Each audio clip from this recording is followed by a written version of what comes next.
اعوذ باللہ من الشیطان الرجیم بسم اللہ الرحمن الرحیم سلام اللہ علی بقیت اللہ الاعظم۔ امام حسین علیہ السلام 4 انٹرنیشنل ٹی وی کربلا معلیٰ سے اس وقت آپ پروگرام معرفت سے منتظر عجل اللہ تعالی فرجہ الشریف ملاحظہ فرما رہے ہیں۔ جیسے آپ جانتے ہیں کہ ہماری گفتگو کا سلسلہ حضرت بقیت اللہ الاعظم امام زمانہ عجل اللہ تعالی فرجہ الشریف کے عنوان سے جاری ہے، اور آج انشاءاللہ کچھ مزید گفتگو کریں گے خود غیبت کے عنوان سے اور علامات ظہور کے عنوان سے، کیونکہ یہ دونوں خود علامات ظہور جو علامات بتائے گئے ہیں وہ بھی یقیناً اسی زمانہ غیبت میں واقع ہونے ہیں۔ تو آج کلی طور پہ یہ کہا جا سکتا ہے کہ ہماری گفتگو غیبت کے عنوان سے ہے۔ ابو بصیر جو کہ جلیل القدر صحابی ہے حضرت امام جعفر صادق علیہ السلام کے، فرماتے ہیں کہ میں نے ایک دفعہ حضرت امام جعفر صادق علیہ السلام سے عرض کی کہ مولا ہم نے سنا ہے کہ آپ کے والد گرامی حضرت امام محمد باقر علیہ السلام فرمایا کرتے تھے کہ حضرت قائم آل محمد عجل اللہ تعالی فرجہ الشریف کی 2 غیبتیں ہونی ہے، اور جو دوسری غیبت ہے وہ پہلی غیبت سے زیادہ طولانی تر ہے، اس کا زمانہ جو ہے وہ پہلی غیبت کے مناسبت سے زیادہ ہے، اس کے بمناسبت یہ زیادہ طولانی تر غیبت ہوگی، اس کا دورانیہ زیادہ ہوگا۔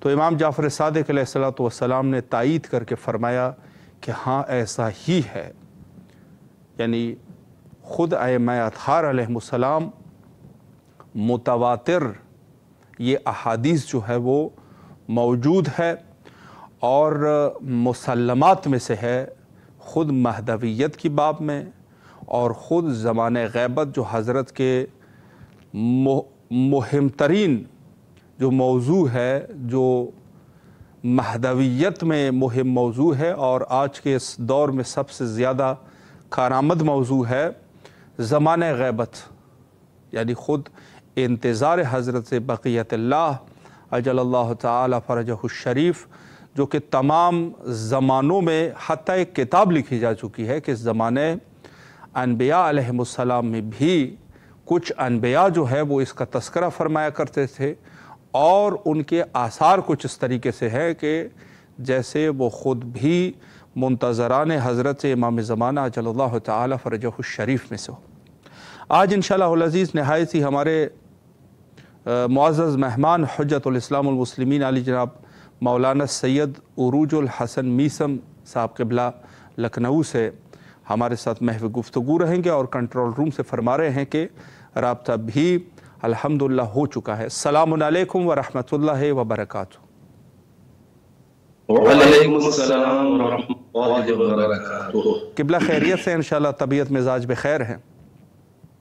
الحمدللہ الحمدللہ، اللہ آپ کو سلامت رکھے۔ سب سے پہلے تو بندہ حقیر اور امام حسین علیہ السلام میڈیا گروپ کی جو پوری ٹیم ہے آپ کے نہایت ہی تہ دل سے ممنون اور مشکور ہے کہ آپ تشریف لائے، اور اس مہم موضوع پر انشاءاللہ ہم مستفید ہوں گے۔ میں قبلہ آپ کا وقت زیادہ نہ لوں، چونکہ ابتدائی میں گفتگو کر چکا ہوں خود غیبت کے عنوان سے اور علامات کے عنوان سے، انشاءاللہ جتنا وقت ہو سکے آپ سے مستفید ہوں گے۔ پہلا سوال قبلہ میں اس عنوان سے کرنا چاہتا ہوں کہ خود غیبت سے حضرت بقیت اللہ عجل اللہ تعالی فرجہ الشریف، اس کا کیا مفہوم ہے، اس پر قبلہ اگر ایک وضاحت فرمائیں۔ اعوذ باللہ من الشیطان اللعین الرجیم، بسم اللہ الرحمن الرحیم، الحمدللہ رب العالمین، والصلاة والسلام علی اشرف الانبیاء والمرسلین وآلہ الطیبین الطاہرین الذین اذہب اللہ عنہم الرجس وطہرہم تطہیرا واللعنۃ الدائمۃ من الآن الى قیام یوم الدین۔ اما بعد، فقال اللہ عز وجل بسم اللہ الرحمن الرحیم والذی ارسل رسولہ بالہدا ودین الحق لیظہرہ علی الدین کلہ ولو کرہ المشرکون صدق اللہ العلی العظیم۔ بے شک۔ ناظرین محترم اور تمام اراکین امام حسین ٹی وی 4 کربلا اور تمام شیعیان اہل بیت، تمام منتظران حضرت امام مہدی عجل اللہ تعالی فرجہ الشریف کی بارگاہ میں ہدیہ سلام پیش کرتا ہوں۔ امام زمانہ، امام عصر حجت ابن الحسن العسکری علیہ السلام، آپ کا وجود اور آپ کا غیبت اور آپ کا ظہور، یہ تینوں موضوعات قابل بحث ہیں، مگر اس پروگرام میں اتنی گنجائش نہیں ہوتی، تو وجود حضرت مہدی علیہ السلام کے اوپر ہمارے یہاں مکتب اہل بیت میں احادیث متواترہ اور متکاثرہ موجود ہیں، اور وہاں حضرت صلی اللہ علیہ وآلہ وسلم کی احادیث ہیں کہ جس میں آپ نے حضرت حذیفہ ابن یمان سے بھی یہ روایت ہے، اور کتب اہل سنت میں بھی ان سے یہ روایت ہے صحیح، اور مولا کائنات کی روایت ہے علی ابن ابی طالب علیہ السلام کے خود حضرت رسول اللہ صلی اللہ علیہ وسلم نے یہ فرمایا کہ آخری دور وہ کیسا ہوگا اور فتنے کا کیا ہوگا، اور اس میں آپ نے پھر آخر میں یہ فرمایا کہ ہمارا قائم جو ہماری اطرت میں سے ہوگا، ہماری اطرت، سبحان اللہ۔ اور دوسری حدیث میں امام حسن عسکری 11ویں امام کے بیٹے کی حیثیت سے آپ کا تعارف ہے، آپ کی ہویت اور آپ کی شخصیت کا تعارف ہے، تو یہ طے ہے کہ وہ حضرت کی اولاد میں بنی فاطمہ امام حسین کی اولاد میں ہوں گے، اور جب وہ 11ویں امام کی اولاد میں ہوں گے تو ان کا وجود ہو چکا ہے، یعنی ان کی ولادت بشری جیسے ان کے آبا و اجداد کی ہوئی وہ ہو چکی ہے۔ اور اہل سنت میں اور شیعوں میں بس فرق اتنا ہے کہ وہ کہتے ہیں کہ ولادت کی ہمیں خبر نہیں، اور وہ بنی فاطمہ میں سے ہوگا اور رسول اللہ کی اولاد میں، امام حسین کی اولاد میں ہوگا، اور وہ بعد میں پیدا ہوں گے۔ تو ظاہر ہے کہ جب ظہور ہوگا اور وہ ان کی عمر بنی اسرائیل کے جیسے 40 سال کا کوئی مرد ہوتا ہے، جوان قوی و ہیکل، اس طرح کے ہوں گے، تو کوئی اہل سنت یہ نہیں کہہ سکتا کہ آج بھی ولادت ہو چکی کہ نہیں ہو چکی، چاہے وہ کئی نسل کے بعد ہوئی ہو، کیونکہ ایک دم سے ولادت ہوگی تو ظہور نہیں ہوگا، ظہور ہوگا تو اس کے مطلب وہ پیدا ہو چکے۔ اب یہ تھوڑی سی غیر عاقلانہ بات لگتی ہے، بہرحال تو ان کے وجود جو ہے وہ طے ہے۔ اب ان کا ظہور کی منزل ہے، یعنی غیبت کی منزل چل رہی ہے، اور پھر ظہور کی منزل آئے گی۔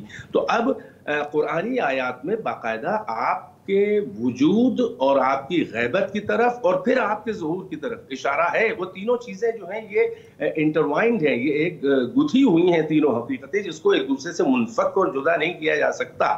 مثلا ایک دو آیتیں پڑھ دوں، آیتیں بہت سی ہیں۔ مثلا اللہ فرما رہا ہے هو الذي ارسل رسوله بالهدى ودين الحق ليظهره على الدين كله ولو كره المشركون، کہ وہ اللہ ہے کہ جس نے اپنے رسول کو ہدایت و دین حق کے ساتھ بھیجا تاکہ وہ دین نام کی جتنی بھی چیزیں، جتنے مکاتب فکر، جتنے ازم ہیں، جتنے بھی دین کے نام سے جتنے بھی مذاہب ہیں وہ آسمانی مذاہب کا ادعا کریں یا زمین پہ بنائے گئے ہوں، ان سب دین کے اوپر علی الدین کلہ، اس پر اظہار دین حق، دین اسلام، دین خدا ہو جائے۔ یعنی یہ فقط وہ غلبہ نہیں ہے کہ جس میں غالب آ جائے، فاتح ہو جائے، اور مفتوح ہو جو ہار جائے، وہ مغلوب جو ہے وہ ہار جائے، مگر اس کا وجود غلبے میں ختم نہیں ہوتا ہے۔ جیسے بدر میں غلبہ ہوا تھا اسلام کا، مگر اظہار نہیں ہوا تھا۔ اظہار کہتے ہیں ایسا غلبہ کہ مغلوب ختم ہو جائے، مٹ جائے، کالعدم ہو جائے، وینش ہو جائے، نہ ہو جائے، اس کے خاکستر وجود میں کوئی بغاوت اور انکار کی دبی ہوئی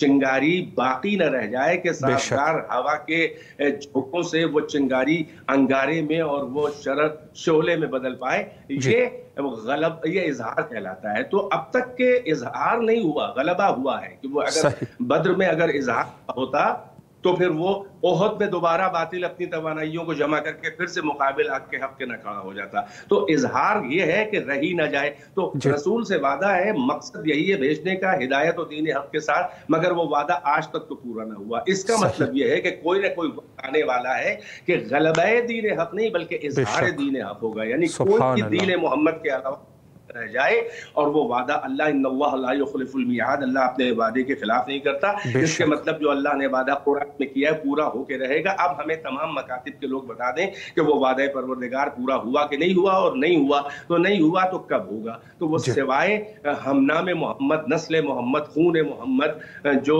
محمد کا بیٹا ہے وہی آئے گا اور انہی کے مشن کو آگے بڑھائے گا اور حضرت مہدی کا ظہور ہوگا۔ یہ ظہور کے لیے اور بھی بہت سی قرآن میں ہے جس کو میں آیہ استخلاف کہلاتی ہے کہ وعد اللہ الذین آمنوا منکم وعملوا الصالحات لا یستخلفنہم فی الارض کما استخلف الذین من قبلہم ولا یمکنن لہم دینہم الذی ارتضی لہم ولا یبدلن من بعد خوفہم امنا یعبدوننی ولا یشرکون بی شیئا۔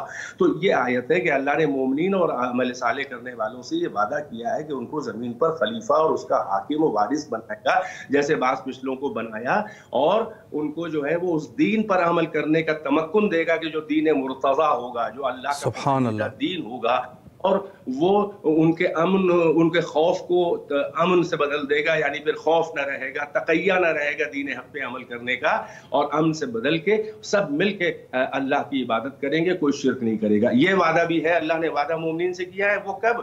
الارض، پوری روئے زمین کا۔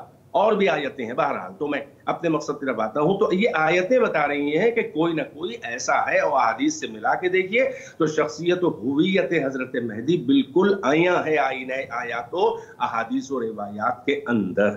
اب غیبت چل رہی ہے، اس میں وہ آپ تفصیل بیان کر چکے۔ غیبت صغریٰ ہے، 255 ہجری میں امام زمانہ یا 56 میں آپ کی ولادت ہے، 260 میں امام حسن عسکری کی شہادت ہے آپ کے والد کی، اور اس کے بعد سے آپ کی غیبت صغریٰ شروع ہوئی ہے، وہی سرداب سے آنا، وہی اپنے باپ کا جنازہ پڑھنا، چچا کا ہاتھ پکڑ کے جعفر کذاب کو کنارے کرنا، 5 سال کے آس پاس کی عمر ہے، پھر سرداب میں گئے، 329 ہجری تک جو ہے وہ غیبت صغریٰ چلی، نواب اربعہ 4 آپ کے نائبین رہے، وہ سب تفصیل معلوم ہے۔ پھر 329 سے خود امام کہہ کے چلے گئے اپنے تیسرے چوتھے نائب سے کہ اب تم جو ہو وہ میرے اپنے بعد میرے کسی نائب کو اپوائنٹمنٹ، یعنی میری طرف سے اس کی تعیین اور تنسیص نہ کرنا، اس کو منسوخ نہ کرنا۔ اور پھر آپ نے کہا غیبت کا طویل زمانہ ہے۔ اب امام کی غیبت، یہ غیبت کبریٰ 329 سے چل رہی ہے، اس کے مطلب یعنی کہ 1116 سال ہو چکے اس کو امام زمانہ کی غیبت کبریٰ کو۔ اب غیبت کا مفہوم جو آپ نے سوال کیا ہوا اس کا دیکھیے، غیبت کو یوں سمجھ لینا چاہیے لوگوں کہ امام کے وجود کی غیبت نہیں ہے، صحیح، امام کے وجود اور پیکر اور سراپا کی غیبت نہیں ہے، بلکہ امام کی شخصیت کی غیبت ہے۔ سبحان اللہ، صحیح صحیح، پرسن کی غیبت نہیں ہے، پرسنالٹی کی غیبت۔ صحیح، اس کا مطلب یہ ہوا، بہت سے سوالات جو ذہن میں پیدا ہوتے ہیں اس کا حل ہے اس کے اندر جو میں نے جملہ کہا، یعنی ایسا نہیں ہے کہ امام دکھائی نہیں دیں گے، صحیح، بلکہ دکھائی دیں گے اور دیکھتے وقت کوئی یہ نہیں پہچان پائے گا کہ یہی امام زمانہ ہے، صحیح، یہی امام مہدی، جی، یعنی شخصیت پردے میں ہے۔ جیسے ہم کسی کو دیکھتے ہیں اور ہم اس کو دیکھتے ہیں اور ہم کو یہ نہیں معلوم کہ یہ کس عہدے کا مالک ہے، یہ کون شخصیت ہے، یہ کون عالم ہے، یہ کون سائنسداں ہے، کون فلسفی ہے، کون پروفیسر، کون محقق ہے، اور بعد میں کوئی بتاتا ہے تو ہم کہتے ہیں ارے ہم نے تو ان کو دیکھا تھا۔ بالکل، یعنی دیکھتے وقت ان کی شخصیت پردے میں تھی، شخص پردے میں نہیں تھا۔ اسی لیے روایات میں آیا ہے کہ یرا عینہ ولا یرا شخصہ، یعنی عین یعنی ان کا جو وجود جو ہے بشری وہ دکھائی دے گا غیبت کبریٰ میں، صحیح، مگر ان کا شخص یعنی شخصیت، تشخص، ان کی پہچان، بالکل، پرسنالٹی جو ہے وہ نہیں دکھائی دے گی، یعنی دیکھتے وقت کوئی یہ نہیں سمجھے کہ امام ہیں۔ اب یہیں سے حل ہو جاتا ہے کہ بہت کہ روایات میں آیا ہے کہ اس غیبت کبریٰ میں خود امام نے کہا ہے کہ جو ہم سے ملاقات کا دعویٰ کرے فکذبہ، جی، اللہ اکبر، صحیح، جھٹلا دو۔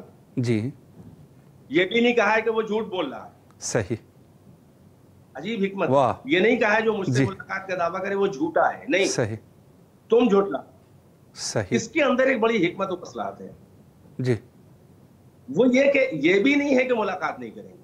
تو سب سے پہلا حل تو یہی ہے کہ جب کوئی عالم، کوئی فقیر، کوئی مومن صالح، کوئی عبد صالح، کوئی بھی امام کا چاہنے والا، متقی، پرہیزگار، جی، عبادت گزار، متقی، وہ جب ممکن ہے کہ امام سے ملاقات ہو، لیکن ملاقات کرتے وقت وہ نہیں پہچان سکے گا آمنے سامنے کہ میں اپنے امام سے بات کر رہا ہوں۔ سبحان اللہ، بہت سے بالکل مسائل کو بالکل حل کر دیں گے، شخصیت پردے میں ہوگی، جی اور بعد میں کچھ علامتوں سے یاد آئے گا کہ صحیح مثلا وہ غور کرنا شروع کرے گا کہ میرے سوالات کا جواب اتنا محکم، اتنا مدلل، جی بس علامہ ہلی کا واقعہ موجود ہے جی کہ نہیں پہچان سکے۔ وہ عرب ایک بدو کے بیس میں، دیہاتی عرب کے بیس میں آئے اور وہ ان سے جی اس طرح سے اپنے پیچھا چھڑانا چاہ رہے تھے، مگر جب سوالات کے جوابات اور وہ سب جو انہوں نے غور کیا تو ان کا ارے جب میں نہیں حل کر پایا، عالم اسلام نہیں حل کر پایا، تو ان سوالوں کا جواب کی آسانی یہ شخص دے کے چلا گیا اور میں نے غور نہیں کیا۔ اب جو غور کیا تو کہا یہ امام کے علاوہ کوئی ہو ہی نہیں سکتا، اور بھی سبحان اللہ جی کے دیکھا ہے وہ۔ تو یہ مطلب ہے کہ یورا عینہ ولا یورا شخصہ، ان کی وجود ان کا دکھائی دے گا مگر شخصیت نہیں دکھائی دے گی، شخصیت کا پردہ ہے، غیبت شخصیت کی ہے، امام کی نہیں ہے، یہ سمجھ لیں، یعنی دیکھتے وقت کوئی نہیں پہچان سکے گا۔ بہرحال ایک تو یہ بہت سے سوالوں کا حل ہے، اور اگر کوئی یہ کہے کہ نہیں بہت سے لوگوں کے واقعات ہیں کہ انہوں نے امام کو پہچانتے ہوئے دیکھا، تو امام نے یہ نہیں کہا ہے کہ مجھ کو کوئی دیکھے گا نہیں، ملاقات نہیں کروں گا، بلکہ امام نے یہ فرمایا ہے کہ یا صحیح چل رہا ہے یہ؟ جی جی جی بالکل، آواز بالکل کلیئر ہے جی۔ اچھا کچھ لکھ جی وہ کچھ لکھ کے آیا تھا ڈیوائس۔ تو امام نے یہ نہیں کہا ہے کہ میں کسی سے ملاقات نہیں کروں گا، بلکہ کہا ہے جو ملاقات کا دعویٰ کرے اس کو جھٹلا دو۔ اس میں حکمت یہ ہے کہ پھر وہ غیبت نہیں رہ جائے گی، جی جی، اور جو دعویٰ کرے کہ ہم نے ملاقات، اسی لیے آپ نے دیکھا ہوگا کہ کتنے علماء اور عارفین اور صالحین نے ملاقات کی، مگر انہوں نے یہ دعویٰ بزم میں نہیں کیا کہ ہم سے امام کی ملاقات ہوئی یا ہوتی ہے۔ جی صحیح۔ اب بعض باتوں سے ان کے مقربین یہ بھانپ گئے اور اس طرح سے خبر پھیل گئی کہ بہرحال تو وہ علامتوں سے اندازہ لگتا ہے۔ یہ مفہوم غیب امام زمانہ ہے کہ امام خود دکھائی دیں گے۔ یہی سبب ہے بعض روایات میں ہے کہ جب امام ظہور فرمائیں گے اور مومنین ان کو دیکھیں گے اور بیعت کریں گے تو بہت سے لوگ ایک دوسرے سے کہیں گے ارے ہم نے تو ان کو مکے میں دیکھا، ہم نے تو ان کو طواف میں دیکھا، ان کو مینا میں دیکھا، ہم نے تو ان کو مسجد الحرام میں دیکھا، ہم نے تو ان کو فلاں مسجد حسین میں دیکھا، ہم نے ان کو فلاں کی مدد کرتے ہوئے، ارے انہوں نے تو ہماری مدد کی تھی آ کے کسی موقع پر۔ تو یہ مطلب ہے کہ دیکھتے وقت نہیں پہچان سکا تھا، اب جب دیکھے گا تو کہے گا کہ ہم نے دیکھا تھا، یعنی جب دیکھا تھا جب شخصیت نہیں معلوم تھی کہ یہی امام زمانہ ہے۔ یہ ہے مفہوم غیبت اصل۔ بے شک بے شک قبلہ، بہت خوبصورت طریقے سے آپ نے وضاحت فرمائی، اور ہمارا ٹائم جو ہے وہ تقریباً 4 سے 5 منٹ کا ٹائم ہے۔ تو ایک سوال قبلہ میں اس عنوان سے آپ کی خدمت پہ کرنا چاہوں گا کہ خود جو علامات، جب آپ بہتر جانتے ہیں کہ جو علامات بتائے گئے ہیں ظہور کے لیے، تو کیا ایسا بھی ممکن ہے کہ علامات جو ہے ابھی پورے نہ ہو اور ظہور جو ہے وہ ہو جائے؟ اس پر بھی قبلہ اگر مختصراً ایک وضاحت فرمائیں۔ بالکل، میں 5-6 منٹ کے اندر عرض کیے دے رہا ہوں۔ بسم اللہ الرحمن الرحیم۔ دیکھیں یہ جو علامات ظہور ہیں، اس میں خود اہل بیت نے، خود ائمہ نے 2 طرح کی علامات بتائی، اور ان کی تقسیم جو ہے کہ کچھ علامات حتمیہ ہیں، علائم حتمی، اور کچھ ہیں علامات غیر حتمی۔ حتمی کے مطلب کہ لا بد، جی بالکل، یعنی کسی بھی حال میں، ہر حال میں، جی وداؤٹ اینی کنڈیشن، جی انہیں ہونا ہی ہونا ہے ظہور سے پہلے، صحیح، ان کو ظہور پذیر وجود میں آنا ہی ہے ان علامات کا۔ یہ علامات حتمی ہیں۔ اس میں امام جعفر صادق علیہ السلام نے ارشاد فرمایا کہ 5 علامات حتمی ہیں ہمارے قائم کے ظہور سے پہلے، صحیح، حتمی ہیں، جو ہونی ہے، مطلب ظہور ہوگا نہیں۔ جی، ایک علامات ہے خروج سفیانی، ابھی عرض کرتا ہوں۔ دوسری خروج یمانی، جی، تیسری ہے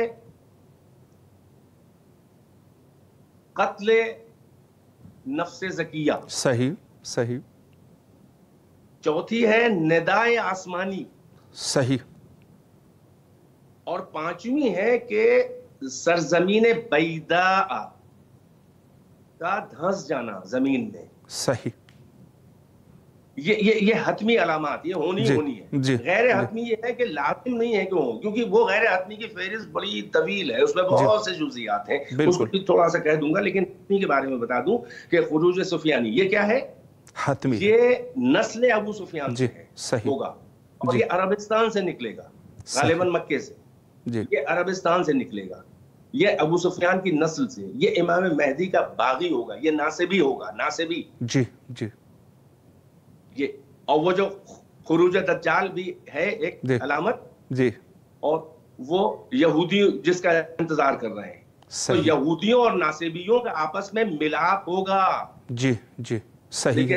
تھوڑی تھوڑی علامتیں اس دور میں جھلکیاں آ رہی ہیں، لیکن یہ ابھی حتمی نہیں ہے جب تک کہ خروج سفیانی نہ ہو جائے. تو یہود اور نواصب یعنی دشمنان اہل بیت، دشمنان آل محمد، یہ نواصب خوارج آج بھی ان کے موجود ہیں. یہ سب یہ عرب کنٹریز کر رہے ہیں. آپ نے دیکھا کیسے یہود کے ساتھ بیعت کیے. تو وہ دجال ان کا جس کا انتظار ان کو ہے، دجال کا، وہ شیطان کا نمائندہ ہوگا اور یہ نواصب اس سے ملے. بہرحال یہ خروج سفیانی آل ابو سفیان ہوگا اور یہ اپنا لشکر لے کے بڑھے گا آگے. اور ادھر جو ہے وہ خروج یمانی ہے. یہ وہ سیاہ پرچم والا وہ لشکر ہوگا، وہ تائید امام زمان، وہ امام زمانہ کی طرف دعوت دے گا اور وہ خراسان سے ایک لشکر چلے گا اور ایک لشکر عراق سے تیار ہوگا اور یہ دونوں آپس میں ملیں گے امام زمانہ کی نصرت کے لیے. اور اس کے بعد یہ دونوں کے خروج کے بعد جب امام سے ملیں گے، امام کی بیعت ہوگی اور اس کے بعد وہ جو ہے وہ سفیانی کو سے مقابلہ ہوگا امام زمانہ کے لشکر کا، اور آپ اس کو شکست دیں گے اور آپ اس کو قتل بھی کریں گے. یہ دو علامتیں موٹی. تیسری علامت یہ ہے کہ وہ ندائے آسمانی ہوگی. ندائے آسمانی حضرت جبرائیل علیہ السلام ہوں گے کہ جو آسمان سے ندا کریں گے اور امام زمانہ کے سلسلے میں آپ جو ہیں وہ اعلان کریں گے کہ یہ مہدی ہے اور مہدی آ گیا ہے اور لوگ ان کی نصرت کرو. یہ علامات حتمی میں سے.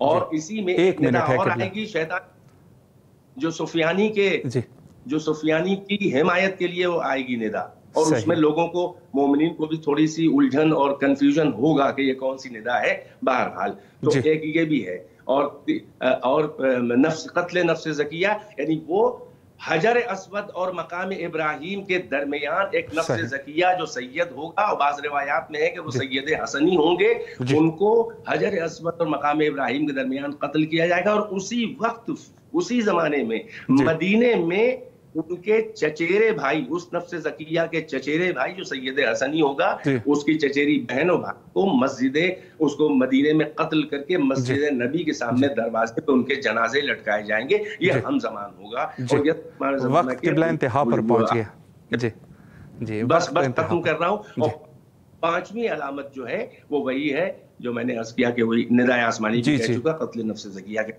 تو یہ جو ہے وہ ہیں. اور غیر حتمی میں بہت سی ہیں. ظلم و جور سے دنیا بھری ہوگی اور یہ ہوگا. اور ماہ رمضان ہے وہ سورج کو بھی گہن لگے گا، اور 15 کو رمضان کو وہ بھی لگے گا، چاند کو گہن لگے گا، اور 2 بار سورج کو گہن رمضان کی. بے شک. قبلہ اللہ آپ کے توفیقات خیر میں اضافہ فرمائے. تو بس میں ناظرین سے آخری جملہ کہوں کہ یہ علامات ابھی ظاہر نہیں ہوئی ہیں، اور ان حتمی علامات کے ظاہر ہونے سے پہلے ظہور امام. اللہ آپ کے توفیقات خیر میں قبلہ اضافہ فرمائے. وقت ہمارا انتہا پر ہے اور آخر میں حجت خدا کے ظہور کے لیے دعا کرتے ہیں، اور آپ کے نہایت ہی ممنون اور مشکور ہے، شکر گزار ہے آپ کے. اللہم عجل لولیک الفرج.